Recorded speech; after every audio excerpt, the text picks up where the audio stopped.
Dette, en sursis, la France échappe de peu à la rétrogradation par l'agence de notation Moody's. Moody's a maintenu la note de la dette française à Aa2, mais a abaissé la perspective de « stable » à « négative », indiquant un risque de rétrogradation. L'agence met en avant l'état des finances publiques et le contexte politique défavorable.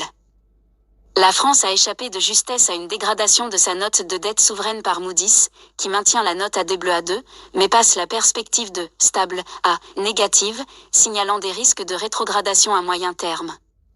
L'agence s'inquiète de la détérioration des comptes publics français et des « risques accrus » associés à un environnement politique peu propice à une coalition pour des réformes budgétaires de fond.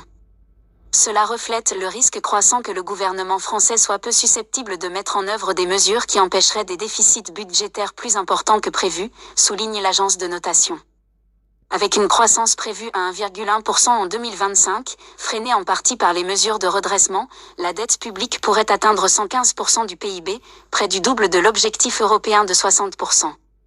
Moody's se place dans la lignée de Fitch, qui a abaissé la perspective de la France à négative, et à l'approche de la décision de Standard & Poor's prévue le 29 novembre. Antoine Armand prend note de la décision. Cette décision survient alors que le gouvernement débat à l'Assemblée nationale d'un plan de réduction des dépenses de 60 milliards d'euros pour 2025, destiné à ramener le déficit public à 5% du PIB.